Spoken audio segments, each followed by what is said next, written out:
This is Trend Following Radio, where great thinking comes alive. Nobel Prize winners, legendary traders, best-selling authors, and the pros that know what drive us irrational human beings. I am your host, Michael Covel. Not filtered, raw, honest. That's my passion.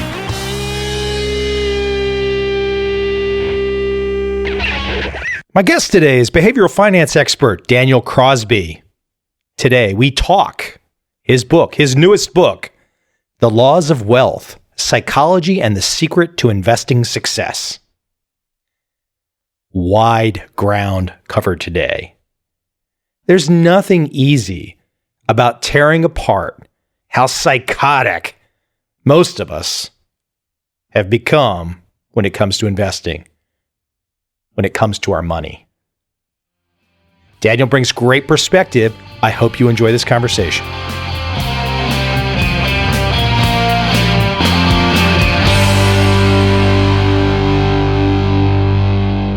So Daniel, let me jump right in with the big picture as I go through your work. The efficient market theory.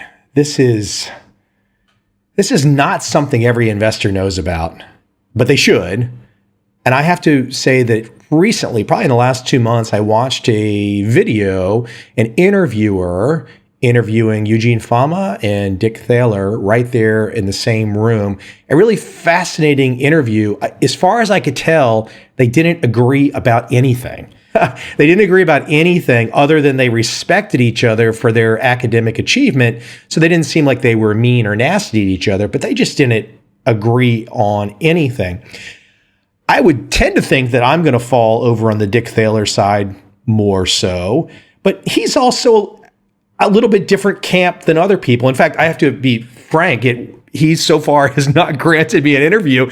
And the funny thing he said to me at one point in time, he said, well, you know, if you like Dan Ariely and you like Gerd Gigerenzer, you won't like me. So I was my first taste of the competitiveness in the behavioral side of things. Beyond that, let's start to break apart the efficient market theory. Why don't you, for the audience, put your best teaching cap on and explain it, and then we'll start to tear it apart and look at it from different angles. In the simplest possible terms, the efficient market hypothesis says that the price is always right. So, the price that you see is the correct price, or at least the closest to the correct approximation of a price you'd ever get, and that you can't beat the market. Those are sort of the two legs to the efficient market hypothesis. And it's interesting. You mentioned Gerd Gigerenzer and Thaler. Those guys hate each other. So even, there's a lot of disagreement between the efficient and the behavioral camp, but even within camps, there's quite a bit of dissension. And I'm less familiar with, and this is kind of a side note, I'm less familiar with all of Dick Thaler's stuff, but I've read Gerd Gigerenzer's Risk Savvy. He's been on this podcast several times. I don't see anything that causes me, from a logic standpoint, to go, oh my gosh, that's the end of civilization. What Gerd just said, it just seems very, in many ways, common sense, plausible. So I guess, like you said, some of these debates get off pretty intense, huh? Yeah, absolutely. And I think sometimes, where it goes bad is when they devolves from sort of critiquing ideas to critiquing individuals. And I think that's maybe where that one's gone. Yeah. Well, there's no doubt. I think when you get, and I'm not talking about these folks, but look, I'm not an academic, but I had enough experience in academia to know that some of the personalities and egos are pretty big. Yeah, no doubt. Let's dig a little bit more at the efficient market part. The markets, you can't beat the market. So I've been at this for a little while, and I've kind of in this one strategy, this time series momentum, otherwise known as trend following.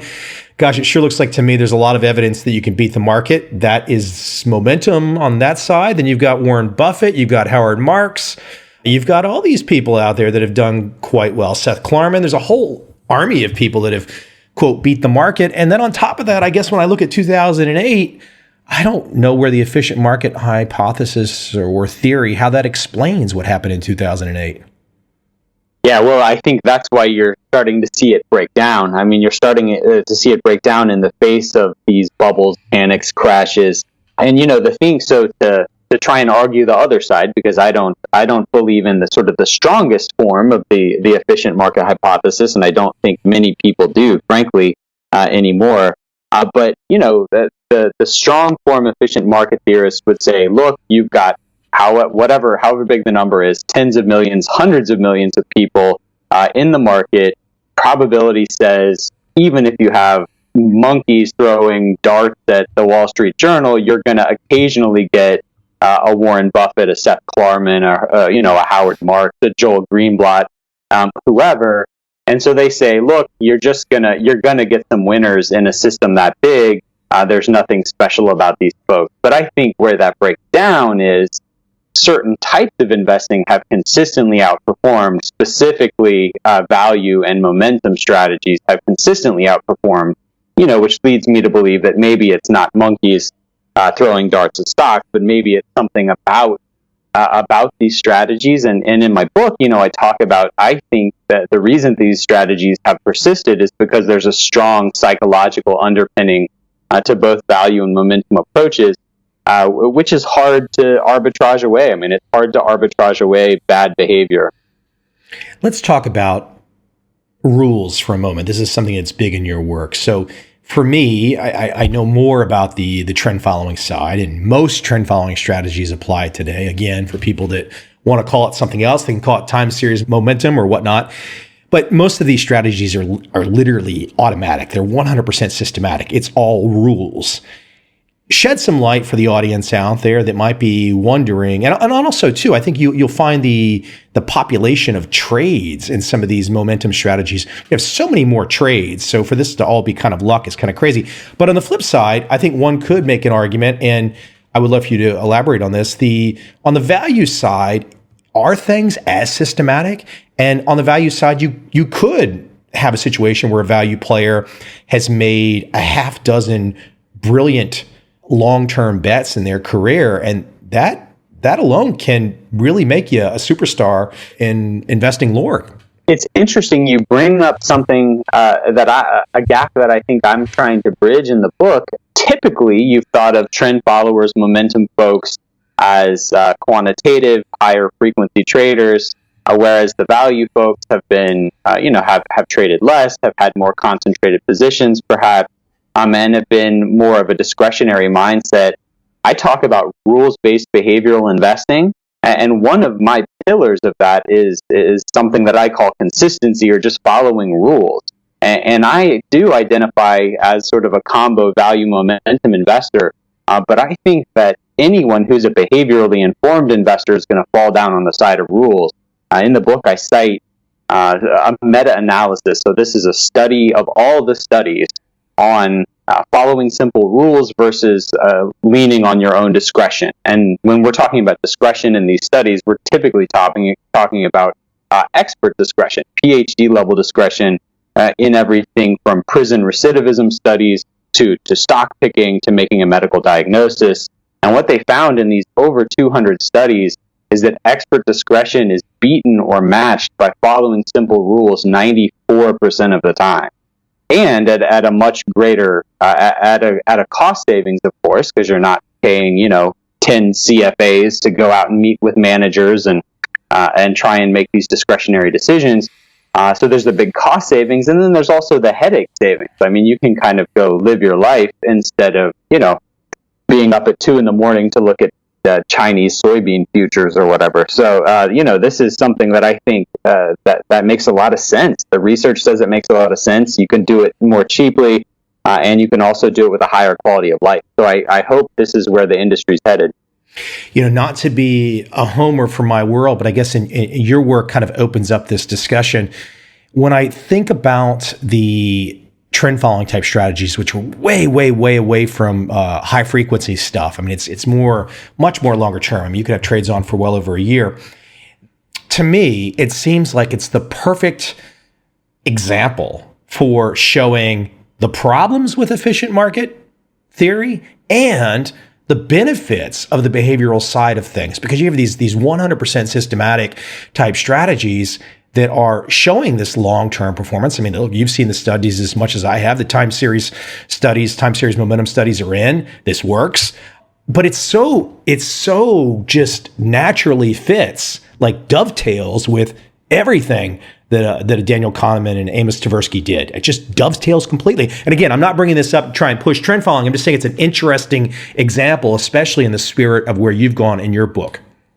So I think it's interesting, and I think you're seeing a push towards a greater acceptance of trend following within what we'll loosely call the behavioral community. Because to be candid, there's all kinds of, there's two or three handfuls of people who I think identify as behavioral finance informed investors, and most of them I would classify as high conviction value shops. But I think increasingly you're seeing people come around towards trend following, towards acceptance of momentum, because we're beginning to recognize the sort of psychological underpinnings of these things. We're recognizing that some of the reason that momentum persists is because of people's tendency to overreact or underreact, or our tendency to update our preferences slowly, our tendency to project the now into the future sort of indefinitely. And so I think a lot of behavioral folks reacted negatively to charting and trend following and related concepts because it was sort of seen as voodoo. But I think that as we build behind some of the psychology behind these concepts, I think they gain greater acceptance in my world, for whatever that's worth. Yeah, it's an interesting, we could go off on a side tangent here for a while. Maybe we'll do that on a second conversation. I want to bring you into the heart of the matter, though, your work right now. Give me some backstory. You're a relatively young guy, but your work is pretty deep. I mean, I've gone through, and I mean, you're looking at all the different. You're turning over all the right stones, that I would want to turn over, and things that I was not aware of. How did you get your start? What's the backstory of why you are even in this space right now? It's a weird story. So I started out. My dad is an investment manager. My dad's a financial advisor and investment manager. So I grew up kind of steeped in that world. Started out college with an eye to following in his footsteps. A couple years into my college experience, I dropped out for a couple of years to go be a missionary in Southeast Asia. Came back from having lived in the Philippines for a few years with sort of this, we'll call it a bleeding heart, so to speak, and wanted to do good in the world, and said, you know what, I'm going to be a psychologist. I'm going to go do good in the world. Got about 2 or 3 years into a PhD in psychology and realized that I didn't want to talk to sad people all the time, but I did really enjoy thinking deeply about why people did the things they do, and found the market to be just a really natural backdrop against which to measure human behavior. I mean, the amount of data that we receive, the sort of real-time updates you get to human sentiment are fascinating, and it's frankly something that clinical psychologists aren't afforded in the same way. And so, yeah, have just been real lucky to kind of have two great loves of investment management and human behavior, and be able to combine those in a satisfying way. So that's sort of how I got my start. Well, going through your book, I love the idea, and I would love for you to tell this story, but I love the idea that you're willing to take a chance, to go out on a ledge, to walk the plank with something extremely different, to bring people into a new way of thinking, a rules way of thinking. I want you to explain the guinea worm story. I tell you what, man, everybody loves or hates that guinea worm story. So I grew up in Alabama. I live in Atlanta now. I love the South. The American South is such a weird and wonderful place. And so I tried to start out the book with an Atlanta story. And one of the things that I think Atlanta is under-recognized for is being the center of epidemiological research really in the world. And so we've got the Carter Center here. Of course, we have the CDC. And one project that the Carter Center and the CDC did together was, for the first time in human history, they eradicated a disease for which there is no cure, and that disease was guinea worms. And guinea worms were infecting millions of people each year in Africa, were decimating economies and the prospects of the people who lived in these countries, and there was no cure for it. I mean, there was no pill, there was no shot, nothing you could do.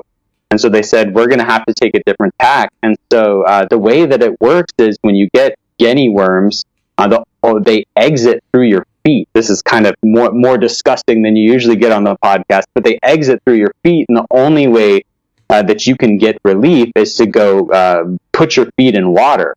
Well, in these villages, there are communal water sources. And so, someone runs selfishly down to the water source to get this relief and ends up infecting the rest of the village.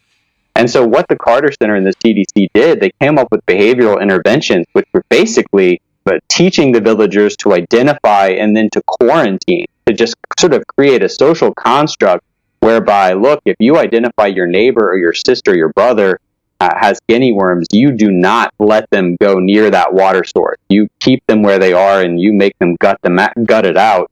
And by doing this, they literally eradicated millions of cases of guinea worms a year and have saved the economies of a number of sub-Saharan African countries. And so the reason I relate this story is because following a few simple rules, they brought about this, frankly, miraculous effect of something that's never going to go away until we come up with a cure. And I think investors are likewise saddled with this disease of irrational investor behavior. I mean, I think we're about as ill-equipped to invest as we are to do anything as a human family. But by following a few simple rules, I think we can have similarly powerful effects. I was just thinking of an economist named David Ricardo. I think he's actually quoted in your book. A very simple set of rules.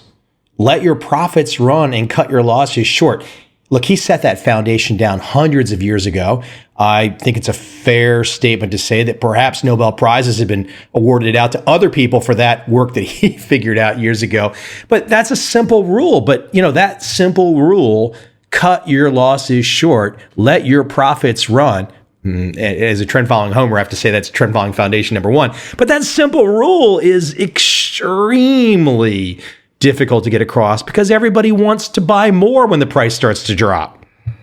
Yeah, so I mean that simple rule is exactly the opposite of what we're prone to do, because we have this tendency to want to get back to zero and lock in our gains, right? And so what we tend to do is sell our winners short and let our losers run.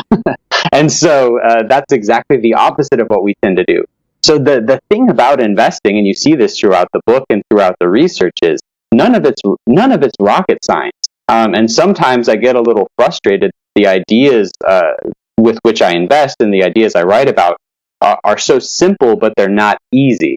And so you need rules, you need an advisor, you need whatever to help constrain your bad behavior. Because as simple as that rule is, it runs 180 degrees against human behavior. When you say, though, easy is relative to what one knows at a certain point in time. So for certain populations, it won't be easy. For perhaps some very experienced populations, I had a conversation with a guy the other night. He was featured in the Market Wizards book, Larry Hite, and Larry was just basically telling me it's so easy. And I don't want to make it sound bad, but he was kind of like, it's so easy. It's like robbing a gas station or something, he said. It's like, just because he's been doing it for 40 years and he knows deep in his bones that, if he's got a loss, he's taking the loss.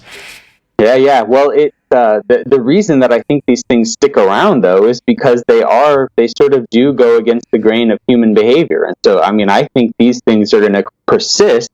Whereas sort of these silly little anomalies like calendar effects and days of the week and things like that are easy to arbitrage away, it's very hard to get the crowd to move against its base impulses. And because that's the case, I think that any sort of investment discipline rooted in psychology has a better chance of sticking around. So let's get to the really, really big picture of your work, and then we'll start to backfill in too. You point out the paradox. The paradox is, we must invest in risky assets because if we don't, we're just going to get the 0.5% or the 0% of negative interest rates or zero interest rates. But on the flip side, your premise is, okay, we have to take those risky choices, but to take those risky choices, you need essentially, and I'm paraphrasing here, mentorship. Why don't you explain this paradox from your perspective? Yeah, so the paradox, God couldn't design a worse investor than the average human being.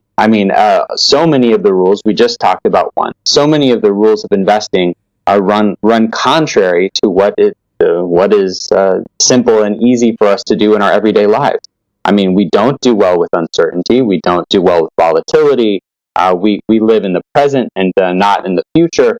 All these things are hard for us to do. So one of the things that I talk about in the first part of the book is the need for a lot of people to get guidance. You know, you talked earlier about the gentleman who said it was so easy because he's been doing it for so long. But one thing I cite in the book is that we lose 13% of our IQ under duress. And so even if someone's a regular listener of your podcast, has read all your books, has read my book, whatever, has done all these things to educate themselves, that knowledge tends to be out the door when we need it most. And so, I talk in the book about the research around people who work with professionals versus those who don't, and how those who work with professionals tend to do much better. And it's frankly not because most investment advisors or even most stock pickers know what they're doing. It's because they keep you from making a handful of really egregious mistakes over an investment lifetime. If you can't have the rules that you're going to stick to, buy, sell, how much you're going to buy or sell, here's the portfolio. If you can't have that, why play? Well, I think a lot of people engage in it as an ego exercise. I mean, they want to prove how smart they are. They want to be the master of that destiny, and that's an impulse that I understand. I mean, elsewhere in life, if you do more, you get more. But in investment management, so often when you try and overcomplicate it, you get less. It's a natural impulse again, but not one that leads us to a very good place. You mentioned ego. I'm quoting from your work, which you're quoting from another work, which is, you're not special. You're not a beautiful or unique snowflake. You are the same decaying organic matter as everything else. And that is from the Fight Club. Fight Club, book. Yeah. So what made you think that Fight Club was appropriate to go in this work? Might scare off some of the rather conservative, older, stodgy investors. Doesn't scare me off. I know why you put it in there, but what was your thinking? So many times we know the rules, but think they apply to other people.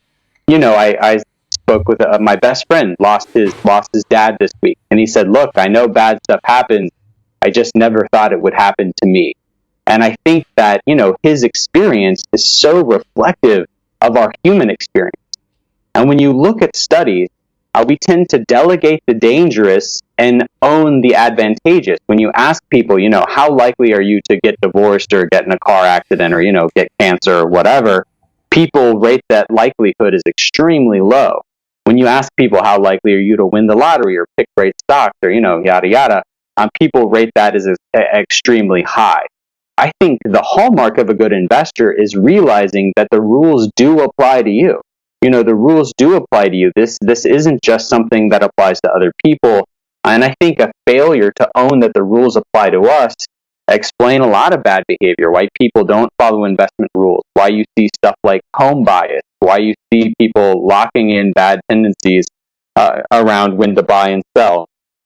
So I think you have to own the fact that you're no better, you're no more special, you're no more gifted than the next person if you're going to be truly great. There's, again, a paradox in owning your own imperfection on the way to doing something special. Even though the wisdom of the Stoics and perhaps the Eastern Zen traditions go back millennia, for the average American, I don't think Stoicism and Zen perspectives is really something that we grow up with. It's maybe when you get older and you kind of start to get exposed to somebody that walks you down that path. But both of those traditions really dive right into where you're going.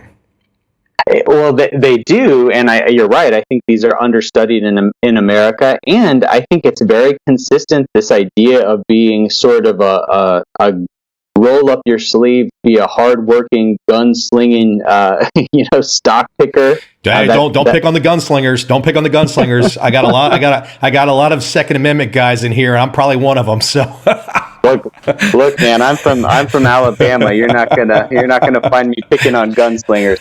But you know what I'm saying. I mean, I think there's something that's very red meat and apple pie in baseball about doing fundamental research, picking 10 stocks and living and dying with that. Unfortunately, the research doesn't necessarily back that up. But I agree, there is something very American about that way of doing things, even if it's problematic in some way. Because I think also too, maybe we get a little bit caught up in the big story. I mean, really, it's kind of crazy that as long as America's been around, for as many successful investors as there have been, really most people only think of Warren Buffett, and that's it.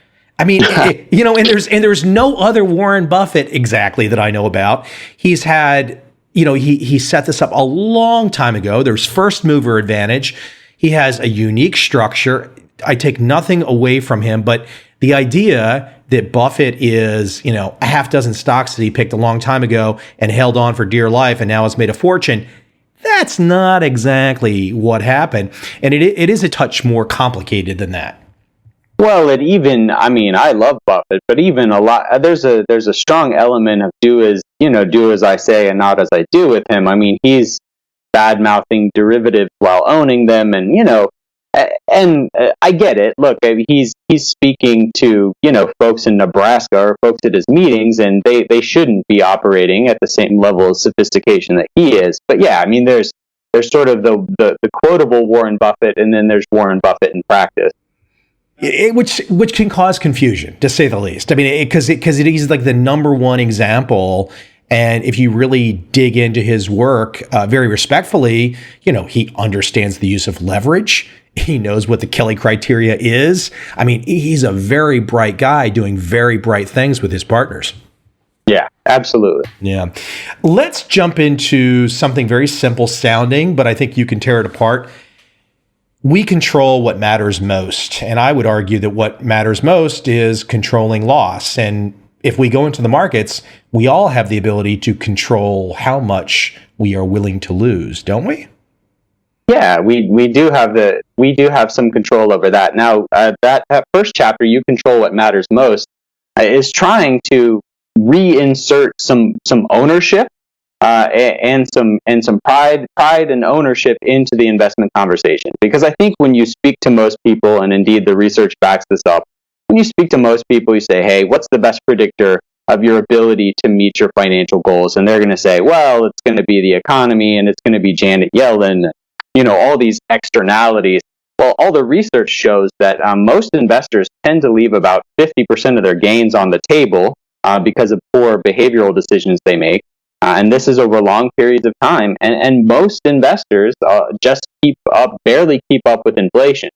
And so, again, this is why I'm advocating, and you're advocating, a rules-based approach, is because far from taking advantage of all these anomalies that we've talked about, most people are doing worse than average, which is why you see people like Warren Buffett, Dick Baylor, and others who, while they don't believe in the efficient market hypothesis per se, sort of espouse an EMH brand of investing to retail investors. So this is me trying to say, look, you are the best predictor of your success or failure. So own that from the outset and don't blame it on the market. I mean, I think your work is really kind of a can opener to all of these issues. I mean, you're not trying to say there's one magical answer, but look, you got me sitting here with a bunch of notes in front of me who went through everything and was like, okay, I want to talk about that. I want to talk about that.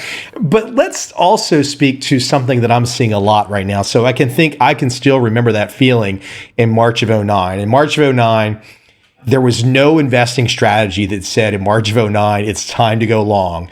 There was none. There was nothing that said that it was time to go long, because in March of 2009, it sure as heck felt like the market could go down another 50%.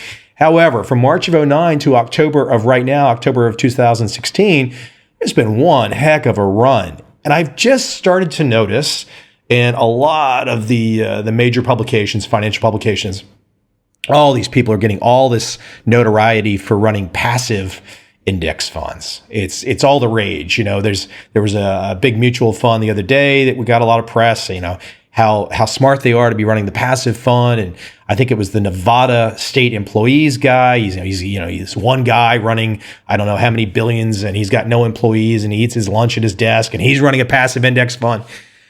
What I don't get about that is that if we have another 50% drop, which I think is more than an if in the future, because we've had a couple in the last 15 years, just in the overall equity indices. I mean, are people really going to be comfortable with the idea of like, well, we took the passive index fund and it dropped 50% and we're happy with it? And then on top of that, I know it's kind of a long question, but on top of that, what happens if we do get the 50% drop for the third time in 15 or 16 years, and then we go Japan and it never goes up again and stays down 50% for 30 years? I mean, it's kind of a crazy strategy, in my humble opinion. Am I completely off my rocker? So yeah, there's a lot. Let me try and dissect it. One of the chapters in the book is called "Excess is Never Permanent," and some of my research, there's two sort of major streams of research I have. One is around developing quantitative measures of investor sentiment, and the other is around developing a composite quantitative measure of broad equity market valuation. So right now in the U.S., my metric has us at about just south of the 90th percentile for the S&P 500 relative to history. What does that mean exactly for you? That means it's as expensive as it's ever been in history, more or less, with the exception of maybe 2000. So we're in sort of 2000 and 1929 territory with respect to valuation. Half my audience just left the conversation. They are now in their bunker with their shotgun. Yeah, I told you I wouldn't speak ill of guns. So, I mean, that is what it is. What we can know is how expensive things are, and we don't know exactly when that's going to turn. I mean, I think trend followers can watch for that turn and take advantage, catch a 10% dip instead of a 50% dip. But there's no denying that these things occur, and that they occur with greater or less severity relative to how tightly stretched valuations are. I mean, I conceptualize it a bit like a bow and arrow, right? I mean, if you stretch that string very tautly, when you let it go, you get the arrow gets propelled at a higher rate of speed. Similarly, I think when you stretch valuations to the point that they're stretched now, when you let go of that arrow, the momentum starts to flag. I think you get, a very, very negative reaction. In that respect, I think people who are passive are going to have a very bad time. Over history, you could have also done a lot worse than being passive over the last 10 years, because frankly, so few quote unquote active investment managers, I think, are doing it right. One of the things that I talk about in my book is how 3/4 of what are marketed as active funds are really closet indexers. And so I think that, unfortunately, a lot of the reasons why active management has gotten a bad reputation are very well earned. You've got expensive, low conviction products that aren't following rules, that are making investors susceptible to all of the behavioral biases of the managers. All the research shows that active investment managers, by and large, tend to do all the wrong things. They tend to sell low and buy high and do everything you shouldn't do. On the one hand, I think active management has, by and large, earned its bad reputation, but I do think in the medium term that passive folks are in for a rough ride. And I think all this stuff's cyclical. I mean, we've had an unbelievable run. I mean, if you just bought the S&P for the last 7 years, you've been beating everybody. And so you get articles like the ones you're seeing, and I think the tenor of those articles will change sometime in the near future. Whether it's active or passive, really, it's so much of Wall Street just comes down to fees, and it's whatever smart guy or whatever smart group can slosh the money around from this pile to that pile and try and get a fee. So much of it's that. Why don't you also speak to the passive guys, though? Because the passive guys are indoctrinated in the school that we brought up in the beginning of this conversation. The passive guys are all indoctrinated in EMT. These aren't behavioral guys, by and large. What I've tried to do with my work is show a little bit of a middle ground. If on one extreme we have buy and hold passivity, on another extreme we have, the 10 stock, deep research, high conviction, active management. I try and be somewhere in the middle. I mean, I try and show that, look, there are some things that are really laudable about the passive management movement. Managing fees, tax alpha. Little things like this make a tremendous difference over time. Diversification, things like that. But I do think that there's a middle ground, and I do think that you need some sort of protection. And decreasingly, it's getting harder and harder to get that protection through just sort of a simple diversified strategy. I mean, the only thing that went up in 2008, 2009 was correlation, right? Like no matter what you were holding, you were in trouble. And so I do think that there needs to be a greater element of risk management. And another thing that I talk about in the book is, with increased information in our age, we're not seeing markets get more efficient. We're seeing them get less efficient. I mean, you're seeing more and more dramatic and more frequent bubbles, panics, and crashes. And I think that the new normal is we're going to see dramatic rises and falls, partially as a result of how closely we're monitoring all of this stuff. You mentioned or you kind of hinted at the heuristic, the idea of too much information. So we have too much information, and I look at my world, the trend following world. They got the heuristic of price action. So instead of trying to go through all of the fundamentals, which I think is impossible, one just says, you know what, I'm going to trade this price action. In many ways, I think this can be hard for people to accept about time series or even cross-sectional momentum. It's not really investing in any way that we really know about. It's literally like a kind of a video game of just trading price movement. It has nothing to do with value. And I think that alone can cause people to be like, man, I just can't wrap my arms around this. I set out sort of 4 pillars of what I think are a sound active management approach. And one of the pillars is what I call clarity. It's a very American idea that more is better. A lot of people want to look at every possible variable they can, right? And so I talk about why that really doesn't make sense. And I show some of the research that shows that at some point, considering more variables actually gets you a worse return. And I talk about how the Fed releases 45,000 pieces of economic data each month. And you just can't make sense of it all. You got to make buys and sells. I just don't know how any of that translates to buys and sells.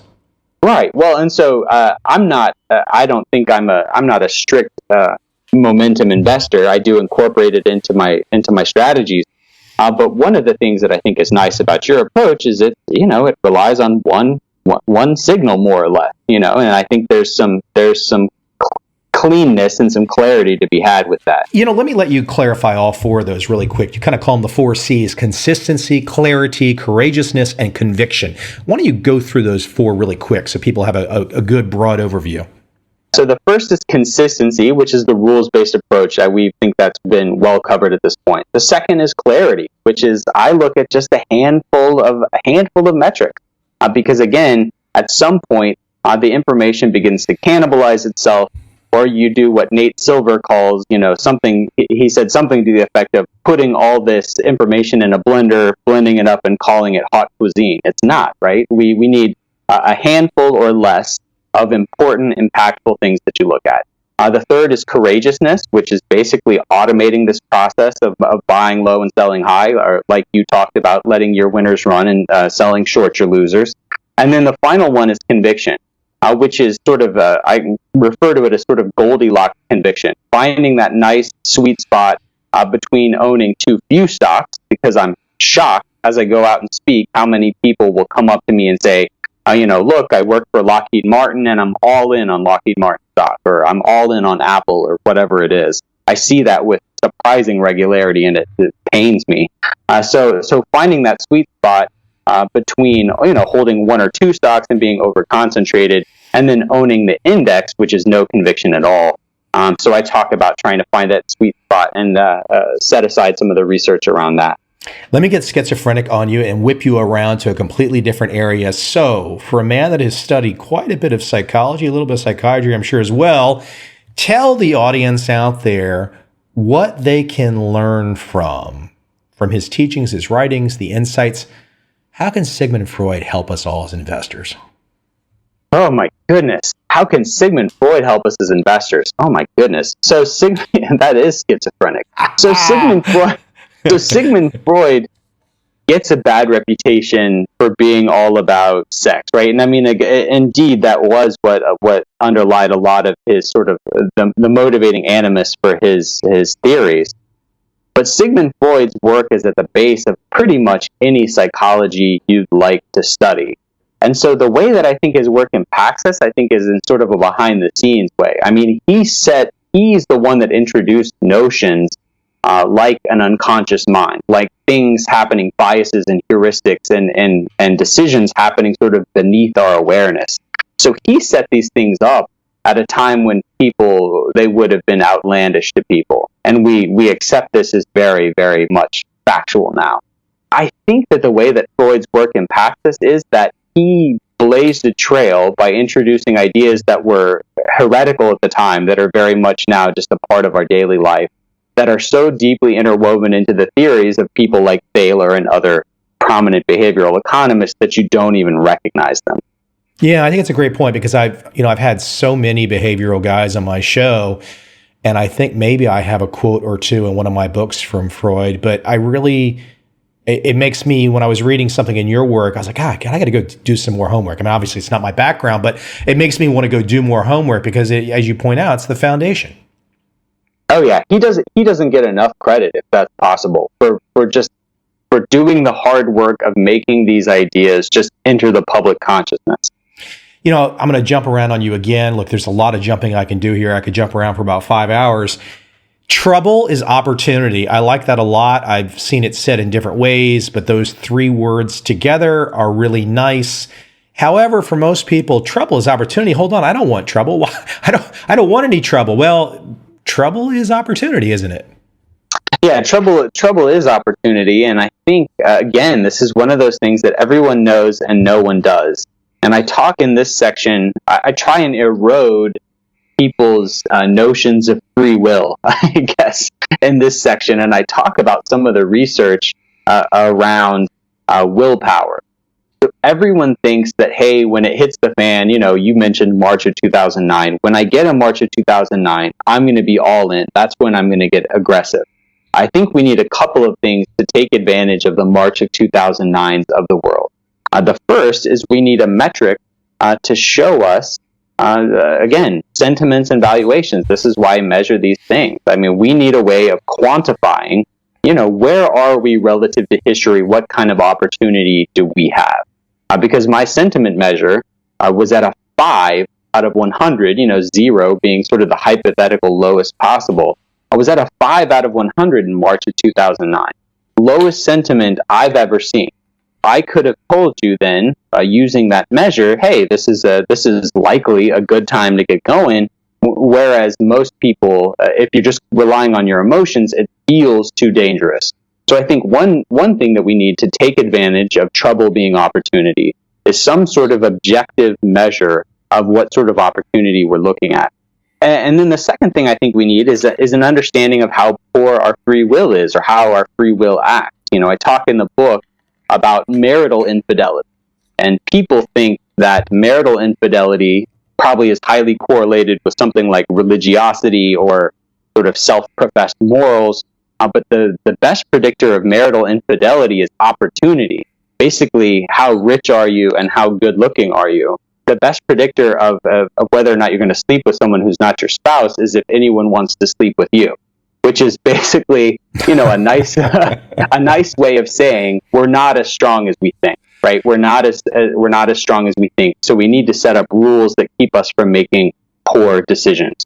So this is again another instance where, in order for us to take advantage of trouble being opportunity, we have to have a rule in place, a system in place, an automation in place that makes us do the scary thing that we don't want to do. You mentioned March of 2009 again, or following up on what I said. The other side of the coin, from instead of the value perspective, could have been once it hit its lows, somewhere off the low, moving up, trending up, a breakout, a moving average, something from a trend following perspective, a time series perspective would have got you in. So there's different ways to skin the cat. I don't think anybody picked the exact bottom, though, or very few did. Oh, no, no, no. Well, and I think being a behavioral investor means you give up the notion that you're ever going to pick the tops and bottoms, right? I mean, you're never going to get perfect at calling tops or troughs in the market. But what you can do, though, is use a momentum strategy, use a value strategy, or I favor some combination of the two. Because what I found is that mean reversion tends to be stronger or weaker depending, again, on how stretched we are from fundamental value. So if you pair a value strategy with the momentum strategy in a March of 2009, and you say, look, we're at a very depressed valuation, and look, now the sentiment, the momentum starting to turn to, here's two good signals that tell me it may be time. So I think that pairing those two things is awfully powerful. So there's the controversy. So I was also looking today, I had him on my podcast, and Gary Antonaki, he's got the dual momentum investing thought process where he's saying, I'd like to take both forms of momentum. And you're saying, hey, let's take some momentum and some value and combine it together. I guess what you're really saying too is that, if you take value and you take a momentum like time series, it does, on the efficient frontier, usually give you more return and less risk. Yeah, it does. And, what I found, if you look at a simple, part of what I've done, part of my research is I looked at simple momentum strategies like, the one Med Faber wrote about, just a sort of a simple 200-day moving average strategy. So if you look at how just a simple 200-day moving average strategy does over long periods of time, you do very well. I mean, you beat the benchmark, you manage volatility, you compound off of lower lows, and your final sum is a great bit higher than it would have been if you had just indexed. But you still get a lot of false positives. And what I found is you can get rid of a lot of those false positives if you pair value and momentum. Because when the valuation is not very great, the market's not perfectly efficient, but it's kind of efficient. And so people tend to say, look, they get back in relatively quickly. The drawdown tends not to be too steep. It hovers right there around fair value. But when we get greatly disconnected and you have flagging momentum, that's when I get scared. And so right now, I think the greatly overvalued condition is met, and I'm waiting for that momentum to flag before I really run to the bunker. The black swan will swim in one day. We don't know when or how, but it will come. Hey, let me shift gears in a little bit. Similar headspace, volatility and risk, and I've talked about this a lot in my world too. I'll let you run with it. So many people just perceive, and even very smart academics, that volatility is risk.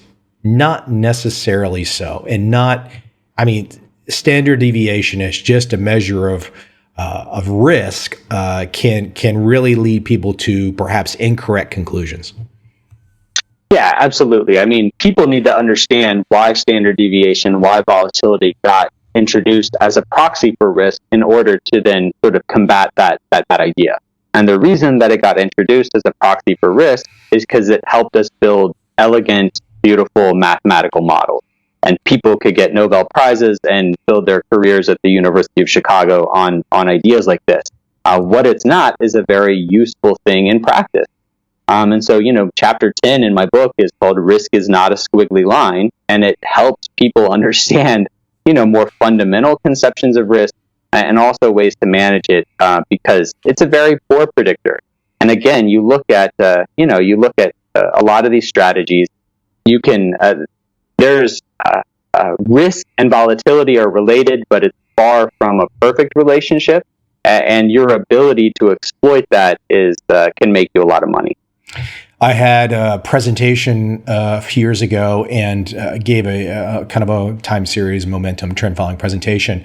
And a very smart lady in the room, I could tell she was very smart. I was in Singapore. Everybody in Singapore is smart. And right. she raised her hand, and immediately it was the first 5 or 6 words. I was like, okay, I know where this is going. What's the Sharpe ratio on it? It's like you just want to do the Vulcan mind meld and say, listen, you've probably had more education than I have. You probably have a higher IQ than I do, but you don't know what you're talking about. Well, I got into this. I was pitching to an unnamed large institutional investment firm recently, and they wanted to know about tracking error. and we're using tracking error as a risk proxy. To a benchmark, you mean? Yeah. So how much did it deviate from the S&P? And I said, who cares? This is, and they didn't love that answer. but that's a great issue, though. I've got one of the things I was going to ask you about before we run out of time. The benchmark issue is huge. I mean, leading one's life as just they must meet or match the benchmark. And if the benchmark's down 50%, then okay, you match the benchmark. And that's how so much of Wall Street runs their lives and makes so much money, is by matching the benchmark, even if it's down 50%, or for that matter, at the end of the dot-com bubble when the NASDAQ was down 77%, those fund managers were matching and beating or whatever the benchmark.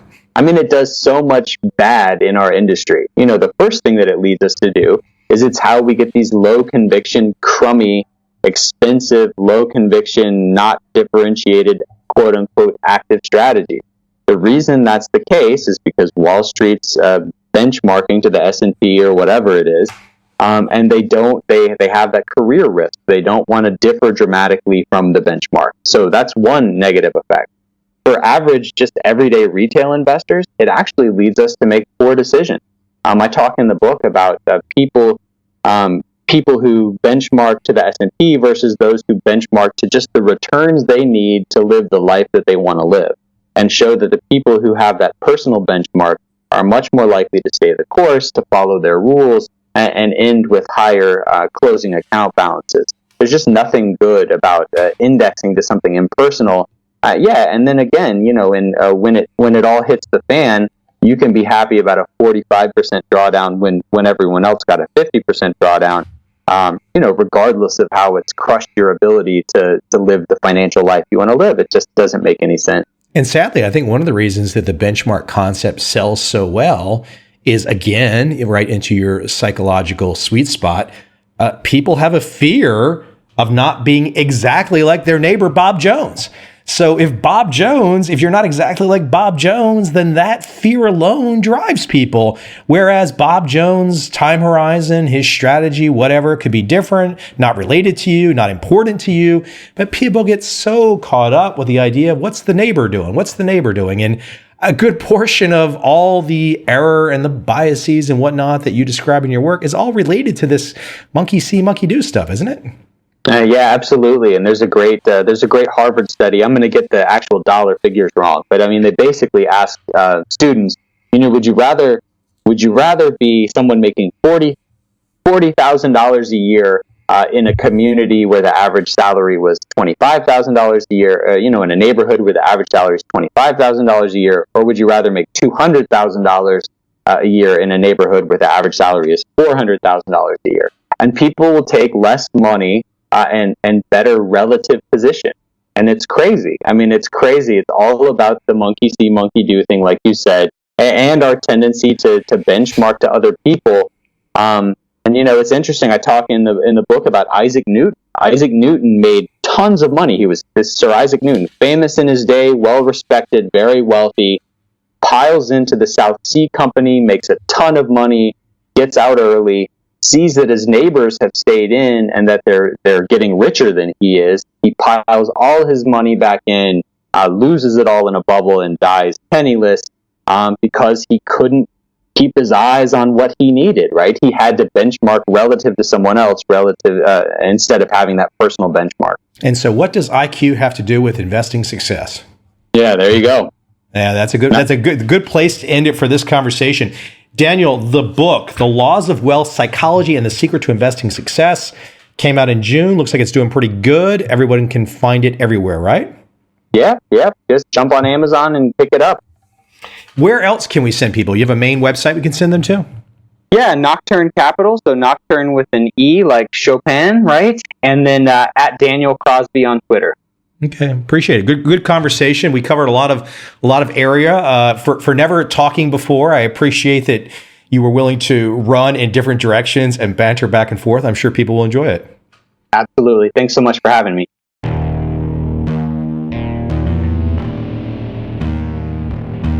I see a time when those awake will understand how to make money in up, down, and surprise markets. Whether new trader or experienced, college student or financial advisor, protecting against a crash or just trying to make a lot of money, trend following offers everyone an answer in uncertain times. To get started immediately, send me an email, michael@covel.com. I will send you the right trend following steps to take along with my free video. But if you want to buy and hold, trust the government and trust Wall Street, this is absolutely not for you.